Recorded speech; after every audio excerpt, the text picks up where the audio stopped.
लता, मैं हूँ डाली पवित्र पिता, तू है माली। मैं हूँ डाली कलम किया हुआ, तुझ में रहना चाहो।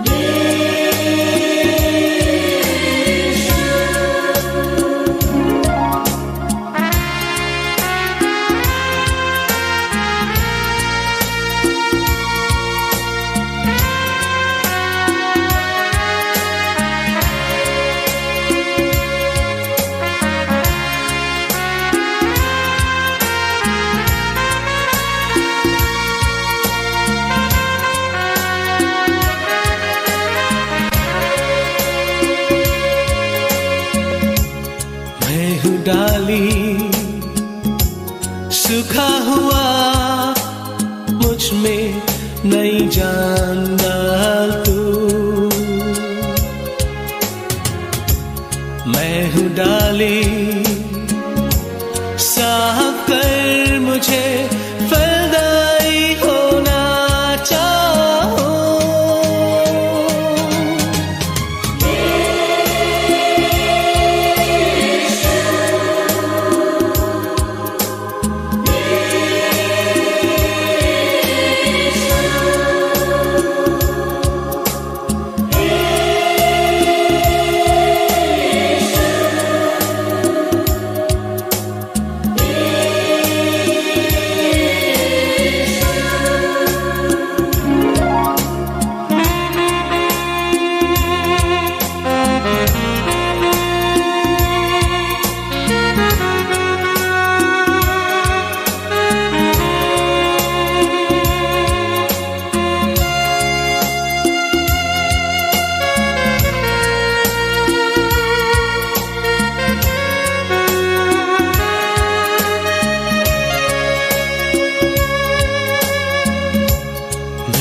डाली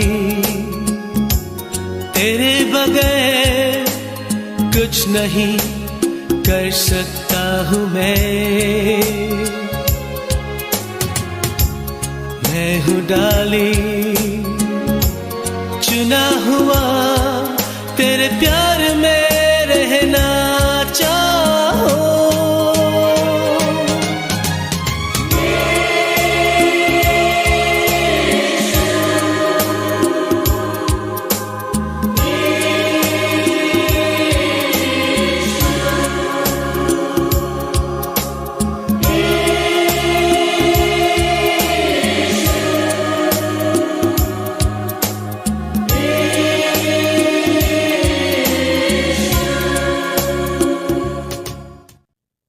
आओ प्रार्थना करिए।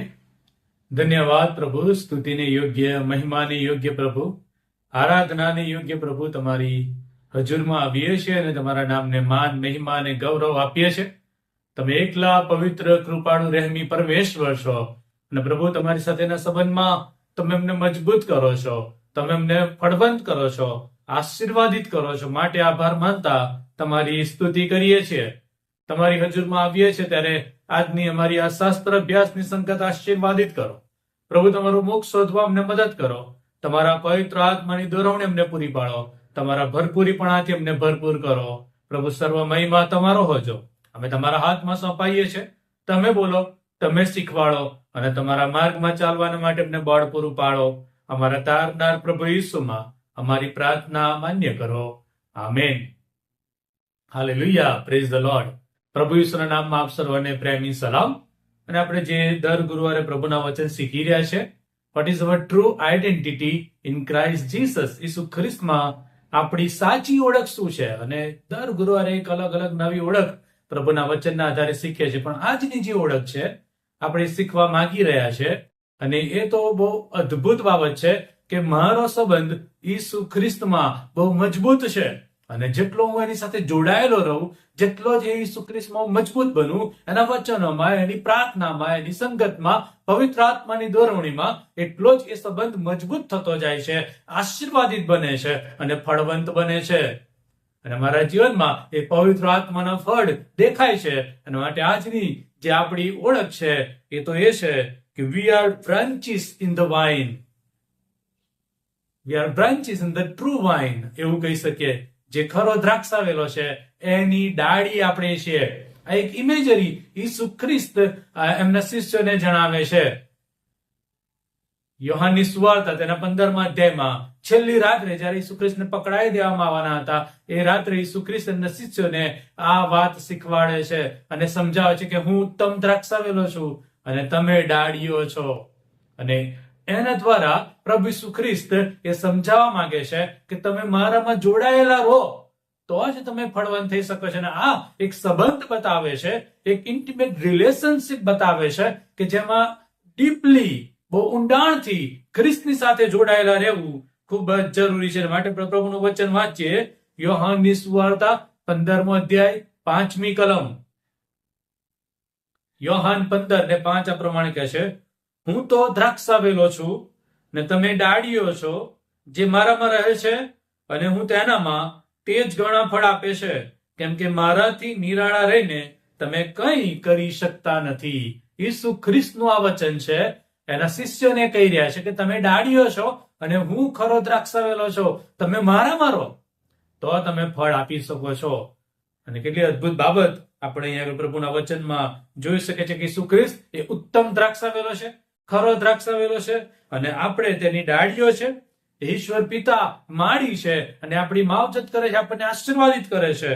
અને આ આઈડેન્ટિટી આપણને ખ્રિસ્તમાં તેમની સાથે જોડાયેલા રહેવા માટે ઉત્તેજન આપે છે.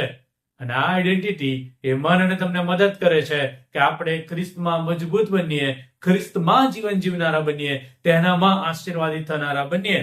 માટે જે પહેલી બાબત એ આ જે ઇમેજરી ઈસુ ખ્રિસ્ત આપી રહ્યા છે એના પરથી આપણે શીખી શકીએ છીએ કે ખ્રિસ્ત સાથે જોડાયેલા રહેવું, યુનિયન વિથ ક્રાઇસ્ટ, ઈસુ ખ્રિસ્તની સાથેનું જોડાણ એ ખૂબ જ જરૂરી છે. જો હું અને તમે પ્રભુ ઈસુ ખ્રિસ્ત પર વિશ્વાસ કરીએ છીએ તો શું મારું જોડાણ ઈસુ ખ્રિસ્તની સાથે છે? એ પ્રશ્ન રોજ મારે પૂછવાનો છે. મારી બધી જ પરિસ્થિતિમાં શું હું ઈસુ ખ્રિસ્ત પર આધાર રાખું છું? આ ખ્રિસ્તની સાથે જોડાણમાં જોડાઈ રહેવા માટે મને તમને પસંદ કરવામાં આવ્યા છે. અને માટે બહુ જરૂરનું છે કે આપણું વિશ્વાસનું જીવન એ ખ્રિસ્તની સાથે જોડાયેલા રહેવાથી જ વૃદ્ધિ પામી શકે છે. આ ચોક્કસ આપણે કદાચ એક સમય પ્રભુ ઈસુ ખ્રિસ્તનો સ્વીકાર કર્યો, વિશ્વાસ કર્યો, તારણની ખાતરી કરી, પરંતુ શું આપણે રોજ ને રોજ ખ્રિસ્તની સાથે જોડાવા માટે પ્રયત્ન કરીએ છીએ ખરા? એની સાથે જોડાણ છે આપણું? એની સાથે જોડાયેલા છે? આપણે પાછલા સમયમાં જે ઇમેજરી શીખ્યા કે આપણે એ ઈસુ ખ્રિસ્તના શરીરના અવયવો છે અને ત્યાં પણ જોડાણ બહુ જરૂરનું છે. શિર સાથે શરીર જોડાયેલું છે અને એવી જ રીતે જે દ્રાક્ષાવેલો છે એની સાથે ડાળીઓ જોડાયેલી છે. હું ને તમે ડાળી છીએ અને મારે તમારે જો વૃદ્ધિ પામવું છે, વિશ્વાસના જીવનમાં દ્રઢ થવું છે, તો ખ્રિસ્તની સાથે જોડાણ એ ખૂબ જ જરૂરી છે. અને તો જ એ ડાળી વૃદ્ધિ પામે, લીલીછમ રહે અને ફળવંત બને છે, આશીર્વાદિત બને છે. અને માટે આપણા આત્મિક જીવનોમાં માત્ર ને માત્ર ઈસુ ખ્રિસ્તની સાથે જોડાણ થવાથી જ વૃદ્ધિ આવે છે. એ મજબૂત જોડાણ મન અને તમને ટકાવી રાખે છે, આશીર્વાદિત કરે છે. અને એ ઉદ્ધારની બાબતો જે બતાવવામાં આવી છે પ્રભુના વચનના આધારે, એ ઉદ્ધાર એક સમયની પ્રોસેસ નથી, પણ એ ઉદ્ધારને તારણ રોજ ને રોજ ખ્રિસ્તમાં જીવવાનું છે. રોજ ને રોજ એ વૃદ્ધિ પામતું જીવન છે. અને ત્યારે શક્ય બને કે જ્યારે આપણે ઈસુ ખ્રિસ્તમાં હોઈએ. આપણે એક ઓળખ શીખી ગયા કે જો કોઈ પ્રભુ ઈસુ ખ્રિસ્તમાં છે તો એ નવી ઉત્પત્તિ છે. ઈસુ ખ્રિસ્તમાં નવી ઉત્પત્તિ, ઈસુ ખ્રિસ્તમાં વૃદ્ધિ, ઈસુ ખ્રિસ્તમાં આશીર્વાદિત જીવન. અને માટે ખ્રિસ્તની સાથે જોડાણ એ બહુ જ જરૂરી છે. અને માટે કોઈ પ્રભુના સેવકે કીધું છે કે without Christ we are lifeless. Without Christ we are lifeless. We belong to Christ and share his life. આપણે જો ઈસુ ખ્રિસ્ત વગરના છે તો આપણે આત્મિક જીવન, આપણું જીવન એ જીવન જ નથી, એ જીવન નથી. અને જો આપણે ઈસુ ખ્રિસ્તને સાથે જોડાયેલા છે, તેના છીએ, તો આપણે તેનું જીવન આપણામાં પ્રગટ કરીએ છીએ. અને માટે ખ્રિસ્તની સાથે જોડાણ એ ખૂબ જ જરૂરી છે. આ જોડાણ મજબૂત હોવું એ જરૂરી છે. બીજી બાબત એના આધારે આપણે જોવા માંગીએ છીએ, અબાઇડિંગ ઇઝ અવર રિસ્પોન્સિબિલિટી. આ જે જોડાઈ રહેવું છે, ઈસુ ખ્રિસ્તમાં રહેવાનું, ઈસુ ખ્રિસ્તમાં જોડાયેલા રહેવું, એ આપણી જવાબદારી છે. એ આપણી જવાબદારી છે. યોહાન 15 ને 4 કલમ, ત્યાં 4 કલમમાં પ્રમાણે કહે છે, તમે મારામાં રહો અને હું તમારામાં રહીશ. જેમ ડાળી વેલામાં રહ્યા વિના પોતાની મેળે ફળ આપી નથી શકતી, તેમ તમે પણ મારામાં રહ્યા વિના ફળ આપી શકતા નથી. ઈસુ ખ્રિસ્ત એમના શિષ્યોને આ દ્રાક્ષ વેલાની ઉપમા આપીને કહે છે કે તમે મારામાં રહો, તમે મારામાં રહો ને હું તમારામાં રહીશ. માટે જે પહેલી બાબત મારે તમારે કરવાની છે કે ખ્રિસ્ત મારે તમારામાં રહે, માટે પહેલી બાબત એ મારે તમારે કરવાની છે કે આપણે ખ્રિસ્તમાં રહીએ. અને જે મારામાં રહો, અબાઇડ ઇન મી, એ જે છે શબ્દ એ કમાન્ડ છે, ગ્રીકમાં ઇમ્પેરેટિવ વાપરવામાં આવ્યો છે, આજ્ઞા આપવામાં આવી છે કે પહેલી બાબત તમારે જે કરવાની છે ખ્રિસ્ત સાથે જોડાણમાં, એ તો તમારે ઈસુ ખ્રિસ્તમાં રહેવાનું છે. મારે ને તમારે ને આપણે બધાએ જો ઈસુ ખ્રિસ્તમાં વૃદ્ધિ પામવું છે તો એનામાં જોડાયેલા રહેવું એ આપણી જવાબદારી બને છે. એ આજ્ઞા મારે ને તમારે રોજ ને રોજ પાડવાની છે. અને માટે જો આપણે ખ્રિસ્તને ઓળખીએ છીએ, તેના પર વિશ્વાસ કરીએ છીએ, તો આપણે ખ્રિસ્તની સાથે જોડાણમાં ટકી રહેવાની જવાબદારી પણ મારી ને તમારી બને છે. એની સાથે જોડાયેલા રહેવું એ આપણી જવાબદારી છે, આપણી નૈતિક જવાબદારી છે. એ પ્રભુનો પવિત્ર આત્મા આપણને રોજ ને રોજ મદદ કરે છે. આ જોડાણ કેવી રીતે શક્ય બને છે? તો એના વચનોમાં રહેવાથી, એના વચનોના મનનથી, પ્રાર્થનામાં ખ્રિસ્તનું મુખ શોધીને, પ્રભુની આધીનતામાં આવવું, સંગતમાં આવવું, પવિત્ર આત્માની દોરવણીમાં વૃદ્ધિ પામવું. અને આ જોડાણ એ ત્યારે જ શક્ય બને છે. નહીં તો જો એ વેલો હોય અથવા તો આપણે ત્યાં કોઈ ઝાડ છે અને કોઈ નાનો છોડ છે, તો એની ડાળીને તમે જો અધકચરી તોડી નાખો, અડધી તોડી નાખો ને અડધી જોડાયેલી રહે, તો શું બનશે? તે ડાળી ચોક્કસ લીલી તો રહેશે, પણ ધીરે ધીરે ધીરે ધીરે સમય જતા કેટલાક દિવસોમાં એ સંપૂર્ણ સુકાઈ જશે. અથવા તો એવું બનશે કે એનામાં જે ફળ કે ફૂલ એ કદી પણ નહીં લાગે. કેમ? કારણ કે જોડાણ એ સંપૂર્ણ રીતે જોડાયેલું નથી. એ અધકચરું જોડાણ છે, એ અડધું તૂટેલું જોડાણ છે. તમે ઘરે ટ્રાય કરી શકો. અહીંયા આગળ જોડાયેલા રહેવાની જવાબદારી ડાળીની છે, મારીને તમારી છે કે આપણે ખ્રિસ્તમાં જોડાયેલા રહીએ, અને તો જ આપણે તેનામાંથી વૃદ્ધિ પામી શકીએ છીએ. અને આ જોડાણ એ મ્યુચ્યુઅલ અન્ડરસ્ટેન્ડિંગ છે કે જો આપણે ખ્રિસ્તમાં જોડાયેલા રહીશું તો ખ્રિસ્ત મારે તમારામાં રહેશે, એની કૃપા આપણા પર રહેશે, એની દયા આપણા પર રહેશે, એની સહાયતા મને તમને સતત મળતી રહેશે, એનું સામર્થ્ય મળતું રહેશે, એની પવિત્રતા મળતી રહેશે, એનું ફળ આપણામાં દેખાશે. આપણે ખ્રિસ્તમાં જોડાયેલા છે, એ સિક્યુરિટી આપે છે કે ઈસુ ખ્રિસ્ત મારી સાથે છે, એ મારામાં છે, એ મને સંભાળે છે અને એ આપણને ફળવંત કરે છે. આપણે ખ્રિસ્તમાં જોડાયેલા રહીએ છીએ તો આપણને ફળવંત કરે છે. જો તમે 7મી કલમ વાંચો, યોહાન 15:7, તો કહે છે કે જો તમે મારામાં રહો ને મારા વચન તમારામાં રહે, તો જે કંઈ તમે ચાહો તે માંગો એટલે તે તમને મળશે. અને આ વચન જે અગત્યનું છે એ બતાવે છે કે ખ્રિસ્તમાં જોડાયેલા રહેવું કેવી રીતે? પ્રભુના વચનોમાં રહેવાથી, પ્રભુના પ્રેમમાં રહેવાથી, પ્રભુના વચનોની સત્યતાને સમજવાથી, એ વચન પ્રમાણે જીવન જીવવાથી આપણે પ્રભુમાં આશીર્વાદિત થઈ શકે છે. અને પ્રભુ આપણી પ્રાર્થના સાંભળે છે, પ્રભુ આપણને પૂરું પાડે છે, આપણને ફળવંત કરે છે. અને માટે ત્રીજી બાબત જે અગત્યની છે એ તો એ છે કે ફ્રુટફુલનેસ ઇઝ એવિડન્ટ. માટે ફળવંત થવું એ ખ્રિસ્તમાં જોડાયેલાની નિશાની છે, ખાતરી છે, એને દેખાવ છે, એનો પુરાવો છે કે આપણે ફળવંત છીએ. ખ્રિસ્તમાં જોડાયેલા રહેવું એ બહુ જરૂરનું છે, એ મારી તમારી જવાબદારી છે. અને જ્યારે એ આપણે સંપૂર્ણ રીતે નિભાવીએ છીએ ત્યારે આપણે ફળવંત બનીએ છીએ. એનો પુરાવો છે કે આપણે ખ્રિસ્તમાં જોડાયેલા છે, એનો પુરાવો છે. અને આ ફળવંત જીવન એ બહુ જરૂરનું છે. અને 5મી કલમ જે આપણે વાંચી ત્યાં પણ ફળવંત થવાની વાત કરવામાં આવી છે. અને 8મી કલમ જો આપણે જોઈએ, 15મા અધ્યાયની 8મી કલમ, તો કહે છે કે તમે બહુ ફળ આપો, એમાં મારા પિતાને મહિમા મળે છે, એનાથી તમે મારા શિષ્ય થશો. આ ફળવંત થવું એ ઈશ્વરના મહિમા છે. આ ફળવંત થવું એ શિષ્યપણાની નિશાની છે. આ ફળવંત થવું એ પુરાવો છે જગતને માટે કે હું ખ્રિસ્તની સાથે જોડાયેલો છું, હું ખ્રિસ્તને ઓળખું છું, જે ખ્રિસ્તને હું પ્રેમ કરું છું, જે ખ્રિસ્ત પર મેં વિશ્વાસ કર્યો છે તેની સાથે હું જોડાયેલો છું, તેની આજ્ઞા પ્રમાણે હું જીવું છું. અને માટે જ આપણે વાંચીએ છીએ પ્રયુક્તના કૃત્યમાં કે શિષ્યો સર્વપ્રથમ અંત્યોકમાં ખ્રિસ્તી કહેવાયા. કેવી રીતે? એટલે જે ઈસુ ખ્રિસ્તને એ લોકો પ્રગટ કરી રહ્યા હતા એ જ ઈસુ ખ્રિસ્તને એ લોકો જીવી રહ્યા હતા. ઈસુ ખ્રિસ્તમાં એટલા જોડાયેલા હતા કે લોકો જોતા હતા કે જે આ લોકો કહી રહ્યા છે એવું જ એમનું જીવન છે. જે ખ્રિસ્તને એ લોકો પ્રગટ કરે છે એ જ ખ્રિસ્ત આ લોકોનામાં દેખાય છે. શું મારા અને તમારામાં ખ્રિસ્ત દેખાય છે? ખ્રિસ્તના ફળથી શું મને તમે ભરાયેલા છે? અને ફળવંત જીવન બહુ જરૂરનું છે. અને ગલાત્યના પત્ર 5મા અધ્યાયની 22 ને 23મી કલમમાં પાઉલ જે પવિત્ર આત્માના ફળની વાત કરે છે ત્યાં લખવામાં આવ્યું છે, પણ પવિત્ર આત્માનું ફળ પ્રેમ, આનંદ, શાંતિ, સહનશીલતા, માયાળુપણું, ભલાઈ, વિશ્વાસુપણું, નમ્રતા તથા સંયમ છે. એવાની વિરુદ્ધ કોઈ નિયમ નથી. જ્યારે હું તમે ખ્રિસ્તની સાથે જોડાયેલા રહીએ છે ત્યારે ખ્રિસ્તનો આત્મા મારા અને તમારા જીવનમાં કામ કરે છે અને એ ફળ ઉત્પન્ન કરે છે. અને એ ફળ એવા છે કે જે કાયમ ટકી રહે. એ ફળ એવા છે કે કદી ચીમરાતા નથી. એ ફળ એવા છે કે નદીની કાંઠે રોપાયેલા ઝાડના જેવા કે જે સતત ફળવંત થતું રહે.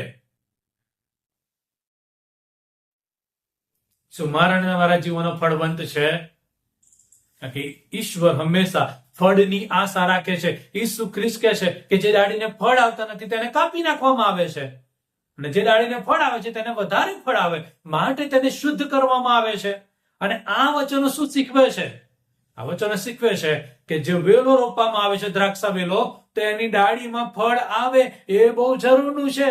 અને ફળ લાવવા માટે ડાળીએ એ વેલામાં જોડાયેલા રહેવું જરૂરનું છે. માટે જો તમે ડાળીને પૂછો કે હે ડાળી, ત્યાં સુંદર ને સારા રસીલા ફળ કેવી રીતે ઉત્પન્ન કર્યા, દ્રાક્ષ કેવી રીતે તારામાં લાગી?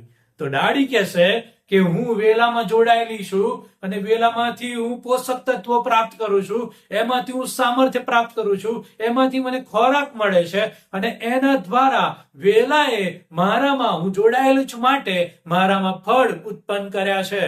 એ ફળ મેં જાતે ઉત્પન્ન કર્યા નથી, પણ વેલામાં જોડાયેલી હોવાથી વેલા દ્વારા એ ફળ ઉત્પન્ન કરવામાં આવ્યા છે. માટે આ ફળવંત જીવન એ મારી તમારી સિદ્ધિ નથી, લાક્ષણિકતા નથી.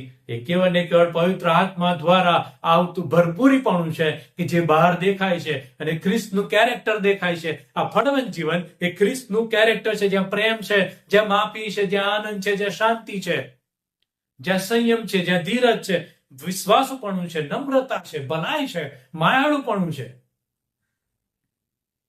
એ પવિત્ર આત્મા દ્વારા ઉત્પન્ન થતી બાબતો છે જે આપણા જીવનમાં આવે છે. માટે કોઈ પ્રભુના સેવક કહે છે, we don't produce fruits by our own efforts but by connection with Christ. આપણે કદી પણ આપણી પોતાની મહેનતથી, પોતાની શક્તિથી, ક્ષમતાથી ફળ ઉત્પન્ન કરી શકતા નથી. એ કેવળ ને કેવળ ઈસુ ખ્રિસ્તની સાથે જોડાયેલા રહેવાથી ઈસુ ખ્રિસ્ત આપણામાં ફળ ઉત્પન્ન કરે છે. અને માટે આપણે વેલાની અંદર જોડાયેલા રહીએ એ બહુ જરૂરનું છે. અને માટે ચોથી કલમ, આ ફળવંત જીવનને વૃદ્ધિ આપતું જીવન એ છે કે પ્રુનિંગ બ્રિંગ્સ ગ્રોથ. જે શુદ્ધિકરણની પ્રોસેસ છે, છાંટણી કરવી છે, એ વૃદ્ધિ લાવે છે. અને આ પ્રોસેસ ઘણી બધી અઘરી છે. એ પ્રોસેસ ઘણી બધી અઘરી છે. યોહાન 15 બીજી કલમમાં આ પ્રમાણે કહે છે, મારામાંની પ્રત્યેક ડાળી જેને ફળ આવતા નથી તેને તે કાપી નાખે છે, અને પ્રત્યેક ડાળી જેને ફળ આવે છે તેને વધારે ફળ આવે માટે તે તેને શુદ્ધ કરે છે. પ્રભુ આપણને શેપ આપે છે, પ્રભુ આપણને છાંટે છે, આપણને શુદ્ધ કરે છે કે આપણામાં વધારે ફળ આવે. જો પવિત્ર આત્માના ફળથી આપણે ભરપૂર થવા માંગીએ છીએ તો એ ડિસિપ્લિનમાંથી પસાર થવું બહુ જરૂરનું છે. એ શુદ્ધિકરણની પ્રોસેસમાંથી પસાર થવું બહુ જરૂરનું છે. એ પવિત્રીકરણની પ્રોસેસમાંથી પસાર થવું જરૂરનું છે. અને આપણે જો જોઈએ તો દ્રાક્ષા વેલાની જે ઉપમા છે એમાં દ્રાક્ષા વેલા જયારે રોપવામાં આવે ત્યારે એ દ્રાક્ષા વેલાને વર્ષમાં 2 વાર એની છાટણી કરવામાં આવે, એને કાપવામાં આવે, એને શુદ્ધ કરવામાં આવે. અને એમાં શું કરવામાં આવે? તો જે સુકાઈ ગયેલા વેલા છે, અડધી સુકાઈ ગયેલી ડાળીઓ છે, એને કાપી નાખવામાં આવે. સુકાઈ ગયેલા પાના દૂર કરવામાં આવે, કેટલીક બિનજરૂરી ડાળીને કાપી નાખવામાં આવે. અને ઘણી બધી વાર જ્યારે ફળ લાગે ત્યારે બીજા કેટલાક જે ફળ યોગ્ય નથી એ ફળને પણ કાપી નાખવામાં આવે કે બીજા જે ફળ સારા છે એ વધારે રસીલા બને, વધારે ફળવંત બને, વધારે મીઠા બને. અને આ પ્રોસેસ વર્ષમાં 2 વાર કરવામાં આવે છે કે સતત એ વેલાને કાપવામાં આવે અને ફળવંત થતો રહે વેલો. અને આ પ્રોસેસ શું બતાવે છે કે જો મારે અને તમારે ખ્રિસ્તમાં વૃદ્ધિ પામવું છે તો જોડાયેલા રહેવું જરૂરનું છે. ફળવંત થવું એ એની નિશાની છે. પણ આ ફળવંત થતા રહેવું, સતત ફળ આપતા રહેવું, સતત વધારે ને વધારે વૃદ્ધિ પામતા જવું, એના માટે એ મારે અને તમારે ખ્રિસ્તના હાથમાં સોંપાવું જરૂરનું છે. કે જ્યાં પ્રભુ મન અને તમને કરેક્ટ કરે, શુદ્ધ કરે, આપણી વિચારધારાને બદલે, આપણા કાર્યોને બદલે, આપણી જીવન પદ્ધતિ બદલે. જ્યાં આપણે ખોટા છે ત્યાં પ્રભુનો આત્મા આપણને બતાવે કે ત્યાં ખોટું કર્યું છે. પ્રભુ મન અને તમને શુદ્ધ કરે, પવિત્ર કરે, વધારે ને વધારે ખ્રિસ્તના જેવા બનાવવા માટે તૈયાર થાય. અને આ પ્રોસેસ ઘણી બધી વાર પીડાદાયક છે. જે મને નથી ગમતું એ બાબતો મારી આગળ આવીને ઉભી રહે છે. જે મને ગમે છે એને મારે છોડવી પડે. જે અયોગ્ય છે, જે પ્રભુના માર્ગને પસંદ નથી, જે ઈશ્વરની ઈચ્છા નથી, એને મારે દૂર કરવી પડે. એ નકારાત્મક વિચારધારા એ દૂર કરવી પડે. એ ભ્રષ્ટ જગતની વાસનાનું જીવન એ દૂર કરવું પડે. એ છાના પાપ એ પ્રભુનો પવિત્ર આત્મા બતાવે એને દૂર કરવા પડે. પ્રભુ મને તમને શુદ્ધ કરે, પ્રભુ મને તમને બળ આપે કે આપણે ખ્રિસ્તમાં ફળવંત થતા જઈએ. અને જેમ જેમ એ શુદ્ધિકરણની પ્રોસેસમાં આપણે વધીએ છીએ તેમ તેમ આપણે વધારે ને વધારે પવિત્ર થતા જઈએ છીએ અને ફળવંત જતા જઈએ છીએ. વૃદ્ધિ પામતું જીવન છે. અને માટે ખ્રિસ્તના સાથે જોડાયેલા રહેવું એટલું જ અગત્યનું નથી, પણ ફળવંત થવું. અને એ ફળવંત થવાના માટે મારે તમારે રોજ ને રોજ શુદ્ધિકરણમાંથી પસાર થવું, એના પવિત્ર આત્માની દોરવણીમાં ચાલવું, એના વચન આધારિત જીવન જીવવું, એના વિશ્વાસમાં મજબૂત થવું એ બહુ જરૂરનું છે. શું પ્રભુનો પવિત્ર આત્મા મનને તમને બતાવે છે કે તારા જીવનમાં આ ભૂલ છે, આ ખોટું છે, આ યોગ્ય છે, આ બાબત તારે દૂર કરવી જોઈએ? અને આપણે કેવો નિર્ણય કરીએ છીએ એના આધારે આપણે ફળવંત બની શકીએ છીએ. ફળવંત થવું એ ખૂબ જ જરૂરી છે. ખ્રિસ્તના પ્રેમથી ભરાયેલા થવું ખૂબ જ જરૂરી છે. પણ એની સાથે ડિસિપ્લિન, શુદ્ધિકરણ, પવિત્રીકરણ એ એટલું જ અગત્યનું છે. શિષ્યપણું એટલું જ અગત્યનું છે કે આપણે રોજ ને રોજ ઈસુ ખ્રિસ્તની પાછળ ચાલતા ચાલતા આપણી જાતને શુદ્ધ કરીએ. એનો પવિત્ર આત્મા આપણામાં રહેલી ભૂંડાઈ ને દુષ્ટતા અને અશુદ્ધિ ને અપવિત્રતા અને અજ્ઞાનતાને દૂર કરે. રોજ ને રોજ આપણે નવા થતા જઈએ. આના માટે બહુ જરૂરનું છે. અને જેવું નથી કરી રહ્યા, જેવું નથી, તો 5મી એ ચેતવણી છે મારા અને તમારા માટે. બહુ ગંભીર બાબત છે. અને તો છે કે સેપરેશન બ્રિંગ્સ જજમેન્ટ. ફળરહિત જીવન અથવા છૂટાપણાનું જીવન એ ન્યાયપણું લાવે છે, ન્યાય લાવે છે. ફળવંત થવું એ આજ્ઞા છે. ખ્રિસ્તમાં જોડાયેલા રહેવું એ આજ્ઞા છે. પણ જો આપણે આજ્ઞા પ્રમાણે ના ચાલીએ, જો આપણે માત્ર વ્યર્થ જીવન ગુમાવી દઈએ, જો આપણે નામના ખ્રિસ્તી છીએ, તો મારા અને તમારા માટે અફસોસ. એ ચેતવણી આપવામાં આવી છે કે એને કાપી નાખવામાં આવે છે. અને 6ઠ્ઠી કલમ ત્યાં પ્રમાણે કહે છે, જો કોઈ મારામાં રહેતો નથી તો ડાળીની જેમ તેને બહાર ફેંકી દેવામાં આવે છે ને તે સુકાઈ જાય છે. પછી લોકો તેઓને એકઠી કરીને અગ્નિમાં નાખે છે અને તેઓ બળી જાય છે. આ જજમેન્ટ ઈસુ ખ્રિસ્ત આપે છે. આ ન્યાયની વાત ત્યાં કરવામાં આવી છે. આ ચોક્કસ પ્રભુ ઈચ્છે છે કે આપણે એની સાથે જોડાયેલા રહીએ, એની કૃપાનો અનુભવ કરીએ, ફળવંત થઈએ, વૃદ્ધિ પામીએ. પણ જો એવું નથી કરી રહ્યા તો ત્યાં આગળ ન્યાય પ્રભુએ સ્થાપિત કરેલો છે કે એને કાપી નાખવામાં આવે છે. કે જે ડાળીને, બીજી કલમ વાંચી, જે ડાળીને ફળ આવતા નથી તેને કાપી નાખવામાં આવે છે. અને એ ડાળી સુકાઈ જાય છે. અને એને બાળી નાખવામાં આવે છે, કશા કામમાં નથી આવતી. એ દ્રાક્ષા વેલાની જે ડાળીઓ હોય એ સુકાઈ જાય પછી એ કશા લાકડા બાંધવાના પણ કામમાં ના આવે, એનું કોઈ મતલબ નથી. એ બળતણના કામમાં પણ ના આવે, એને બાળી નાખવામાં આવે. એ કચરો છે, એ વેસ્ટ છે, એ વેસ્ટ છે. માટે ખ્રિસ્તી અલગ રહીને આપણે કંઈ કરી શકતા નથી. ખ્રિસ્તી નિરાળા રહીને આપણે કંઈ કરી શકતા નથી. અને આ ન્યાય એ મરણ તમારો થવાનો છે.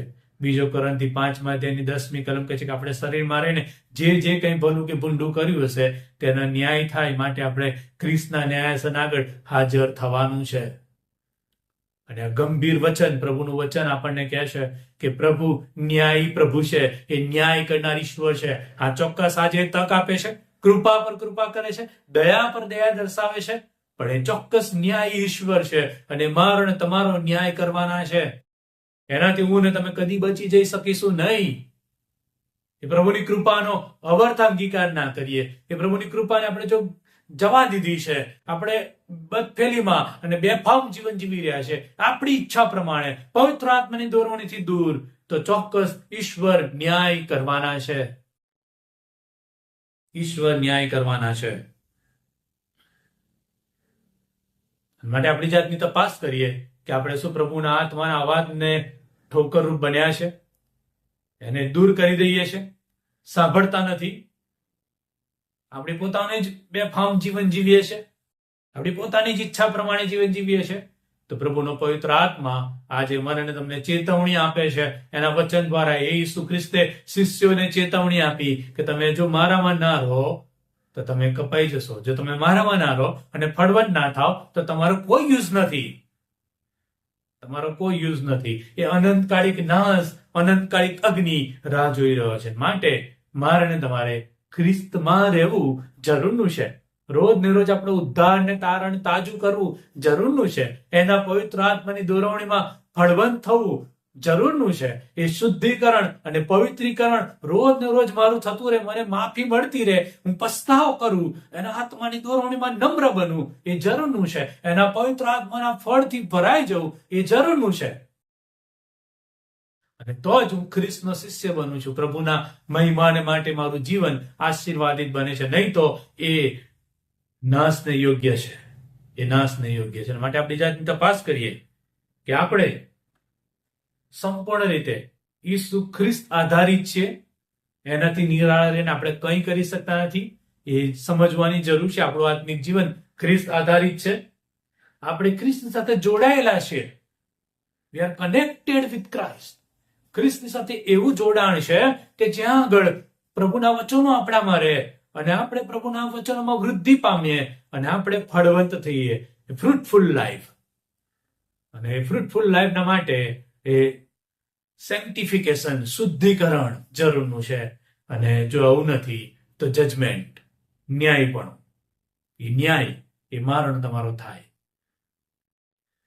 એ માટે આપણી જાતની તપાસ કરીએ કે આપણે ન્યાયને માટે તૈયાર થયા છે કે જ્યાં નાશ છે, વિનાશ છે, કે પ્રભુની કૃપાને માટે કે જ્યાં એની સાથે જોડાયેલા રહીએ, એના કનેક્શનમાં રહીએ, ફળવંત થઈએ અને વૃદ્ધિ પામીએ, શુદ્ધ થતા જઈએ. આપણી જાતની તપાસ કરીએ, પ્રાર્થના કરીએ. હાલેલુયા. Thank you Jesus. પ્રભુ, આ જે ઉપમા તમે અમને આપી કે અમે ડાળી છે અને તમે દ્રાક્ષા વેલો છો, અને આ નવી ઓળખ અમને તમારી સાથેના સંબંધમાં મજબૂત કરવાના માટે છે, તમારી સાથે જોડાયેલા રહેવા માટે છે, તમારી સાથે કનેક્ટ થવા માટે છે કે અમે રોજ ને રોજ પ્રભુ તમારામાં વૃદ્ધિ પામે, અમારા વિચારોમાં, અમારા કાર્યોમાં, અમારા વર્તનમાં, અમારી જીવનશૈલીમાં, અમે જ્યાં કંઈ હોઈએ, જે કંઈ કરીએ, જે કંઈ બોલીએ, જે કંઈ વિચારીએ, જોઈએ કે સાંભળીએ, બધું ખ્રિસ્તમાં હોય, ખ્રિસ્તમાં રહેતા શીખીએ. અને માટે પ્રભુ અમને મદદ કરો. પ્રભુ અમને મદદ કરો કે તમારી સાથે જોડાયેલા રહીએ. અને પ્રભુજી અમને મદદ કરો કે આજ્ઞા અમે વિશ્વાસપણે પાડીએ અને પ્રભુ તમારા એ ફળ અમારામાં દેખાય, એ ફળવંત ખ્રિસ્તી જીવન બને, જેની આશાને રાહ તમે જુઓ છો. પ્રભુ તમે અમને મદદ કરો કે અમે વધારે ને વધારે શુદ્ધ અને પવિત્ર બનતા જઈએ, કે તમારામાં વધારે ફળવંત થઈએ, વધારે આશીર્વાદિત થઈએ. પ્રભુ અમને સમજવા માટે કૃપા આપો કે જો અમે આવું નથી કરતા તો અમારા માટે ન્યાય અને વિનાશ નિશ્ચિત છે. અનંતકાળિક નાશ નિશ્ચિત છે. પ્રભુ અમને તમારા પવિત્ર આત્માનું ભરપૂરીપણું આપો, એ સમજણ આપો અને મદદ કરો કે અમે તમારી સાથે જોડાયેલા રહીએ, વૃદ્ધિ પામીએ, ફળવંત થઈએ અને શુદ્ધ થતા જઈએ. પ્રભુ એના માટે જ તમે પોતાનો પ્રાણ આપ્યો છે, એના માટે જ તમે આ પૃથ્વી પર આવ્યા છો. ત્યારે એ તમારી કૃપામાં અમે સમજી શકીએ અને તમારા માર્ગમાં ચાલીએ માટે મદદ કરો. તમારી મંડળી તમારામાં ફળવંત બને, આશીર્વાદિત બને, વૃદ્ધિ પામનારી, શુદ્ધ અને પવિત્ર મંડળી બનતી જાય માટે કૃપા પૂરી પાડો. દરેક તમારા સેવક સેવિકા અને દરેક તમારા લોકો જેઓએ તમારા પર વિશ્વાસ કર્યો, ઉદ્ધારની ખાતરી પ્રાપ્ત કરી છે, તારણની ખાતરી પ્રાપ્ત કરી છે, પ્રભુ તમે તેઓને શુદ્ધ કરતા જાઓ, ફળવંત કરતા જાઓ, આશીર્વાદિત કરતા જાઓ, વૃદ્ધિ આપતા જાઓ. પ્રભુ આ લેન્ટની સિઝનની અંદર અમે છીએ ત્યારે પ્રભુજી આ સમય એ અમારી જાતની તપાસ કરવાનો છે. પ્રભુ અમને મદદ કરો કે આ દિવસોની અંદર અમે અમારી જાતની તપાસ કરીએ, વધારે તમારી નજીક આવીએ, તમારી સાથે જોડાયેલા બનીએ, તમારા વચનોમાં રહીએ, પ્રાર્થનામાં મજબૂત બનીએ, તમારી સંગતમાં મજબૂત બનીએ, તમારા અસરકારક સાક્ષી બનીએ, ફળવંત બનીએ. પ્રભુ તમારામાં શુદ્ધ થતા જઈએ કે તમારો મહિમા અમારા જીવન દ્વારા થાય, તમારી મંડળી દ્વારા થાય. અને ફળવંત થવું એ તો નાશમાં જનારા લોકો માટે નિશાની છે કે એ લોકો જાણે કે ઈસુ ખ્રિસ્ત પ્રભુ છે અને એ પ્રમાણેનું જીવન અમે જીવીએ કે અમારા જીવન દ્વારા ઘણા બધા લોકો ખ્રિસ્તમાં ઉમેરાય, ખ્રિસ્તની અદ્ભુત અને અસરકારક સાક્ષી અમે બનીએ માટે અમને મદદ કરો. પ્રભુ તમારી કૃપા માંગતા તમારા હાથમાં સોંપાઈએ છે. પ્રભુજી એ ફળવંત જીવન જીવવા અમને સહાય કરો. અમારી પ્રાર્થના પ્રભુ ઈસુમાં માન્ય કરો. આમેન. અને હવે આપણા તારનાર પ્રભુ ઈસુ ખ્રિસ્તની કૃપા, ઈશ્વર પિતાનો પ્રેમ, પ્રભુ પવિત્ર આત્માની દોરવણી સંગતને સહાયતા આપણ સર્વની સાથે, પ્રભુના તમામ લોકોની સાથે, ખ્રિસ્તની સાથે જોડાયેલી તેની મંડળી અને તેના લોકોની સાથે ફળવંત થવા માટેનો આશીર્વાદ આપણ સર્વની સાથે હમણાંથી સદા સર્વકાળ સુધી હોજો. આમેન. Thank you. God bless you.